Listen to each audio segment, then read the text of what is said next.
Welcome to Cruise News Central with Joseph. Royal Caribbean is set to finally start sending ships back to its private destination island in Labadee, Haiti in October of this year. They had halted visits due to political unrest and a U.S. State Department travel warning. The cruise line paused trips in March following safety concerns. But now, with improved security and airlines resuming flights, Royal Caribbean has announced plans to bring back the popular destination. This move comes as part of the company's larger strategy, which has heavily invested in private island experiences. My wife and I are super excited to hear this, as we absolutely love Labadee. We both like Labadee better than Coco Cay. Which private island is your favorite? Let us know in the comments. In a shocking revelation, a casino manager and several crew members aboard the Carnival Glory have been fired following a 2-year scam that allegedly defrauded the company of $100,000.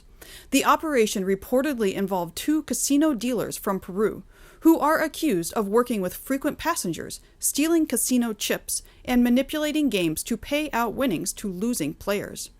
It was revealed that the dealers and their cohorts were communicating in Spanish, making it less likely to have others pick up on their scheme. The plan unraveled after a supervisor caught a suspicious payout during a blackjack game. Although the investigation led to multiple dismissals, no formal charges have been filed, and the missing funds have not yet been recovered. Details surfaced after an anonymous crew member tipped off the media. Cheaters are going to cheat. These kinds of stories don't surprise me. What surprises me is that people like this think they are going to get away with it. Eventually, you're gonna get caught, people. In a really sad story, tragedy struck when a 12-year-old boy fell from the 14th deck on Royal Caribbean's Harmony of the Seas, landing in the Central Park atrium. The heartbreaking incident occurred on September 7th as the ship neared Galveston, Texas, concluding a 7-day Caribbean cruise. The boy, who was playing with friends at the time, could not be saved despite efforts from the ship's medical team. Royal Caribbean expressed condolences and is working closely with the family, who are celebrating a birthday on board. An investigation is now underway. Now would be a good time to give your kids a big hug. Stories like this really put things into perspective. I am truly sorry for the family of this child. So, you know how weddings can be expensive and stressful to plan?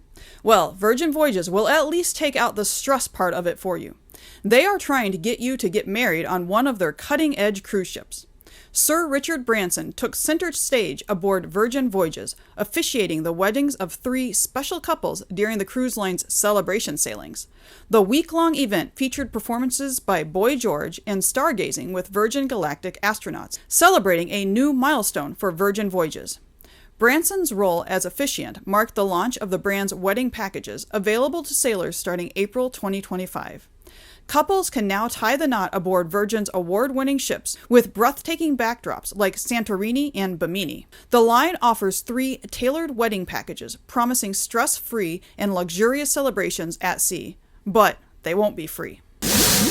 Villa V's lifelong cruise is now approaching 4 months of delays, with CEO Mike Pedersen addressing growing concerns about the setbacks in response to a YouTube blog claiming sea trials have faltered and the company has asked residents to cover its own expenses. Pedersen reassured that every decision has prioritized the safety and well-being of the guests. Despite the rocky start, including the lengthy postponement, he noted that over $2 million has been spent accommodating residents in European hotels during the delays.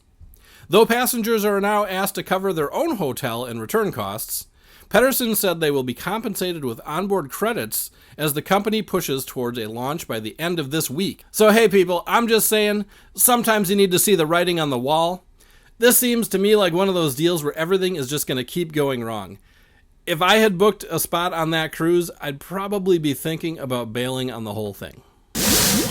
It appears the Prime Minister of Greece thinks he has a solution to the overtourism problems in Mykonos.